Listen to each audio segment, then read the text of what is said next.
Dwaraka Tirumala police station ను ఏలూరు జిల్లా SP ఆకస్మికంగా తనిఖీ చేశారు. ఈ సందర్భంగా పోలీస్ స్టేషన్ లోని రికార్డులు, సిబ్బంది పనితీరు, శాంతి భద్రతల పరిస్థితిని పరిశీలించారు. ద్వారకా తిరుమల దేవస్థానంలో అమలు చేస్తున్న శ్రీ శక్తి కార్యక్రమం, ట్రాఫిక్ నియంత్రణ చర్యలపై సమీక్ష నిర్వహించారు. ఆలయ పరిసరాల్లో భక్తులకు ఎలాంటి ఇబ్బందులు కలగకుండా భద్రతా చర్యలు, ట్రాఫిక్ నిర్వహణను పటిష్టంగా చేపట్టాలని పోలీస్ సిబ్బందికి సూచించారు. మాదక ద్రవ్యాల నియంత్రణలో భాగంగా ఏలూరు జిల్లాలో తొలిసారిగా రాబిట్ టెస్ట్ నిర్వహించడం, ఈ చర్యలను ముఖ్యమంత్రి నారా చంద్రబాబు నాయుడు అభినందించడం పోలీస్ శాఖకు మరింత ఉత్సాహాన్ని ఇచ్చిందని ఎస్పీ తెలిపారు. డ్రోన్లను వినియోగించి పేకాట స్థావరాలు, ఇతర అక్రమ కార్యకలాపాలపై నిఘా కొనసాగిస్తూ దాడులు నిర్వహిస్తున్నామని, తద్వారా నేరాలను అదుపు చేసేందుకు చర్యలు చేపడుతున్నామని పేర్కొన్నారు. ప్రజలకు మరింత సురక్షితమైన, ప్రశాంతమైన వాతావరణాన్ని కల్పించేందుకు పోలీస్ శాఖ మరింత ఉత్సాహంతో పనిచేస్తుందని ఎస్పీ తెలిపారు. ఈ తనిఖీలో DSP D Shravan Kumar, CI Krishna, ఎస్ఐలు, ఇతర పోలీస్ అధికారులు, సిబ్బంది పాల్గొన్నారు. ఫంక్షన్ ఎలా ఉంది, పోలీస్ స్టేషన్ లో కేసెస్ ఎలా, ఇన్వెస్టిగేషన్ ఎలా జరుగుతుంది, సూపర్విజన్ ఎలా ఉంది, రికార్డ్ మెయింటెనెన్స్ ఎలా ఉంది, అది మామూలు రొటీన్ ఇన్స్పెక్షన్ కాకుండా సర్ప్రైజ్ ఇన్స్పెక్షన్ చేయడం జరిగింది. దానిలో భాగంగానే మా పోలీస్ స్టేషన్ కీప్ ఎట్లా ఉంది అలాంటివి కూడా పరిశీలించడం జరిగింది.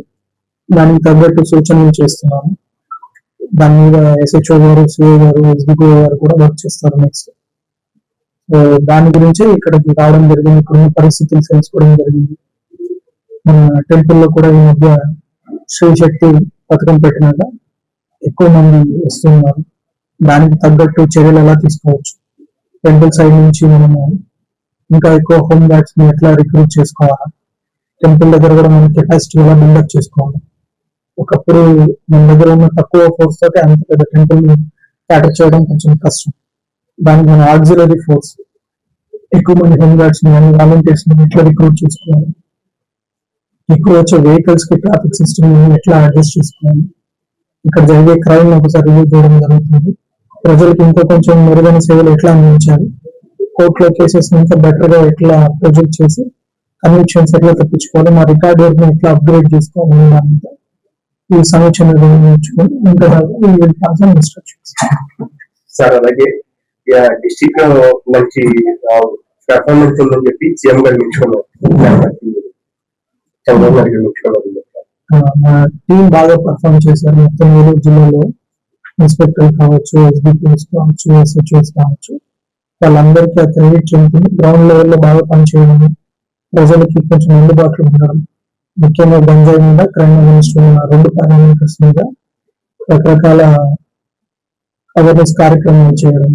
మనం చూస్తే డ్రోన్స్ పెట్టి చాలా దగ్గరలో గంజాయి తాగించే వాళ్ళని పట్టుకోవడం కాకుండా వాళ్ళని రీహాబిలిటేషన్ సెంటర్లకు పంపించి కొంతమంది లేడీస్ ని కూడా బాగు చేసి వెనక్కి తీసుకొచ్చిన సందర్భం ఉంది.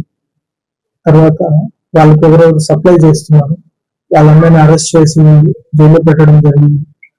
ఇంకా మన అన్ని బస్ లో కూడా 1972 నెంబర్ గురించి ప్రచారం చేయడానికి స్టిక్కర్స్ పెట్టడం జరిగింది. ఇంకా మన crime against women police station, Shakti police station ఏలూరులో నెంబర్ 1 స్టేషన్ కింద మనం తయారు చేసుకున్నాం. దాని అంబియన్స్ కూడా మీరు కూడా ఒకసారి చూడొచ్చు. ఇక్కడి నుంచి కూడా దాంట్లో పెడితే పోలీస్ స్టేషన్ లాగా ఫీలింగ్ ఉంటుంది. సో అలాంటి మెరుగైన సర్వీసెస్ మనం అందించడం, టెక్నాలజీని మనం అందుబాటులోకి తీసుకురావడంతో మనం ప్రజలకు మెరుగైన సేవలు అందించగలుగుతున్నాం. కానీ ప్రజలకు ఇంకా చాలా సేవలు అందించవచ్చు, చేయడానికి ఇంకా చాలా ఉంది. అంటే బాగా చేస్తున్నాం అంటే అన్ని అయిపోయినాయి కాదు, చేయడానికి చాలా స్కోప్ ఉంది. మనం ఇంకా ఇంప్రూవ్ చేయడానికి ఇంకా చాలా స్కోప్ ఉంది. దాని మీద మనం సమీక్ష చేస్తూ ఇంకా మెరుగైన సేవలు ఎట్లా అందించాలో ఒక టీమ్ గా కష్టపడి చేస్తాం. పోలీస్ క్వార్టర్స్ దాన్ని ఇప్పుడు ఎవరు ఉపయోగించట్లేదు. దాన్ని ఈ రోజు నా విజిట్ వచ్చింది, అది కూడా ఉంది.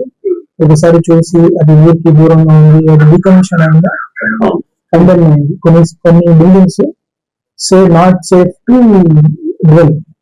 అట్లాంటప్పుడు మనం అక్కడ మెయిన్ అక్కడ పెడితే అది కూలిపోయి వాళ్ళ కుటుంబాలకు ఏదైనా ప్రమాదం జరిగే అవకాశం ఉంటుంది. సో దాని నుంచి మళ్ళీ ఇప్పుడు ఫండ్స్ తెచ్చుకొని కొత్తగా క్వార్టర్స్ కట్టాలా, హెచ్ఆర్ఏ ఇస్తున్నారు. ఇప్పుడు ఓవరాల్ ట్రెండ్ కూడా ఎలా ఉంది, క్వార్టర్స్ పిల్లలు చదువులకు ఎక్కువ ఇంపార్టెన్స్ ఇస్తున్నారు కాబట్టి క్వార్టర్స్ లాంటి ప్రదేశాల్లో ఉండడానికి ఎక్కువ ఇష్టపడట్లేదు. ఎవరికి వాళ్ళు జీతాలు అన్ని ఉండడం వల్ల కొత్తగా హౌసింగ్ లోన్ తీసుకోవడం, వాళ్ళకంటే ఒక సొంత ఇల్లు నిర్మించుకోవడానికి ముందుకు వస్తున్నాం. ప్లస్ రెంటెడ్ హౌసెస్ రెంట్ కట్టేస్తే హెచ్ఆర్ఏ తోటి ఎక్కువ క్వార్టర్స్ కంటే మంచి సదుపాయాలు వస్తున్నాయి కాబట్టి క్వార్టర్స్ లో బలవంతంగా ఉండాల్సి వస్తుంది. కాబట్టి ఓవరాల్ కూడా క్వార్టర్స్ అనే కాన్సెప్ట్ మెన్ నుంచి కూడా డిమాండ్ రావట్లేదు కొత్త క్వార్టర్స్ కన్స్ట్రక్ట్ చేయడానికి. దాన్ని ఆ ప్లేస్ ని బెటర్ గా ఎట్లా యూటిలైజ్ చేస్తాం అనేది వర్కౌట్ చేస్తాం. అంటే ఇప్పుడు ర్యాపిడ్ టెస్ట్ లాంటివి వస్తుంది కదా సార్, దాన్ని ఏమైనా యూజ్ చేయడం? అది మన దగ్గర స్టార్ట్ చేశారు. ఆల్మోస్ట్ చాలా మంది మీద టెస్ట్ చేయడం జరిగింది. ఈ ఏరియాలో కేసులు ఉండేవాడు కాకుండా బయట జిల్లాల్లో కేసులు చేసేసి ఇక్కడ సైలెంట్ గా దొరుకుతుంటారు. మన దగ్గర ఏలూరు వ్యాస్ లో ఉంటారు, బయట ఎక్కడో కట్టుబడి ఉంటారు. అలాంటి వాళ్ళని కూడా ఐడెంటిఫై చేస్తున్నాం, లిస్ట్ అవుట్ చేశారు. అందుకే గంజాయిలో కొంచెం కంట్రోల్ వచ్చింది. ఇంకా కంట్రోల్ తీసుకోవడానికి ఇంకా ట్రై చేస్తాం. ఆ టెస్ట్ లోనే జరుగుతుంది. మీకు కూడా ప్రెస్ కూడా ఎవరికైనా అనుమానం ఉంది, ఫలానా వాడు గంజాయి దాగి ఇట్లా వేధిస్తున్నాడు, ర్యాష్ గా డ్రైవ్ చేసి ఇబ్బంది పెడుతున్నాడు, అవన్నీ మీరు ఎస్హెచ్ఓ గారి దృష్టికి తీసుకురావచ్చు. విత్ ఎవిడెన్స్, అమలు అలిగేషన్ కాకుండా మీకు తెలుస్తాయి కదా, ఫలానా స్కూల్ దగ్గర ఇట్లా చేస్తున్నారు అట్లాంటివి ఏమన్నా ఉంటే మీరు ఎస్హెచ్ఓకి చెప్పండి. లేకపోతే మా వాట్సాప్ నెంబర్, ఆ వాట్సాప్ నెంబర్ మీరు పంపించినప్పుడు ప్రజలకు ఇంకా కొంచెం బెటర్. మీడియా పోలీస్ ఎస్ఐ గారికి 2 కళ్ళు, మీ అందరికి 2 ఎక్కువ జతల కళ్ళు కలిస్తే చెడ్డాడు ఎక్కడ పారిపోలేడు కదా. అవి విత్ ఎవిడెన్స్ పంపించగలిగితే ఇంకా యాక్షన్ వేస్తాం.